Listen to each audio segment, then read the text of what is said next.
Welcome to Nightfall Story Lounge, your nightly escape into romance, mystery, comedy, and sweet dreams. I honestly had no idea how she would react. 5 drinks in, and instead of feeling reckless or unsure, everything felt clear. Too clear to blame on alcohol. This wasn't liquid courage. I knew the difference. This was Chem. Her calm, her confidence, the way she trusted me without asking for proof. Being around her made me feel grounded, steady, more like myself than I'd felt in years. I didn't want the feeling to end. I was starting to realize how dangerous that was, how addictive. We were laughing when I saw the chapel. It had been lighthearted at first, talking about school, about how different things might have been if we'd actually gotten together back then. I joked that we'd probably be married by now. She laughed, then admitted, "Maybe." That stayed with me longer than the joke should have. Being with Chem felt like home. Not the kind you leave and miss, but the kind you carry with you and only recognize once you stop running. The missing puzzle piece, the one you travel the world looking for, only to come back and realize it was waiting right where you started. There was no noise in my head, no comparison, no fear of being behind, just certainty. So I said it. I expected hesitation, a smile, maybe a gentle no. I was genuinely curious how she'd respond.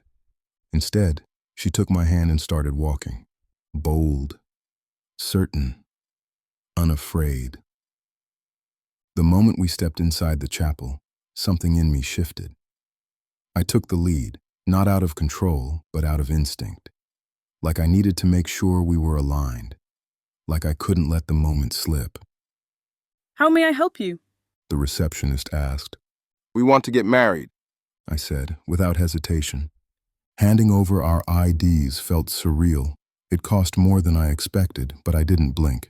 They even offered rubber bands for rings until we bought real ones. We asked a security guard to be our witness. He smiled like he'd seen this before. No doubt crept in. No second thoughts. Suddenly we were standing in front of an officiant, hands joined. Did you write vows?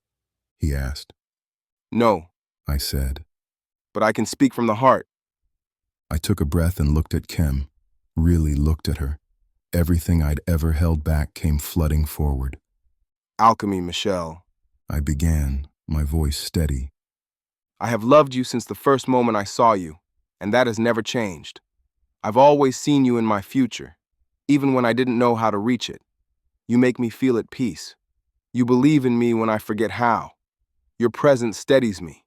You feel like home. I promise to be everything you want and everything you need, always. She didn't look away. Kevin Isaiah. She said, her voice soft but sure. Not telling you how I felt has always been my biggest regret. Second chances are rare, and I can't risk letting you pass me by again. You are everything I've ever wanted in a man. Taking this chance with you feels right, like I'm exactly where I'm supposed to be. I trust you with my heart completely. A tear slipped down her cheek. I brushed it away gently. Like the moment deserved, nothing rushed. When we were pronounced husband and wife, I pulled her into my arms and kissed her the way I'd waited years to, unrestrained, certain, full of everything I'd held back. She met me there without hesitation. Whatever doubts could have existed didn't survive that kiss. The officiant cleared his throat. All right, you two. You still need to sign. I stepped back reluctantly, never taking my eyes off Chem. There was a look in her eyes I'd never seen before, open, undone, wanting. I already knew it would become my favorite thing to see. We signed the papers, hands brushing, my hand never leaving her back. Married, official documents to follow, but the truth already settled into my chest. It was 20 minutes to midnight when we left.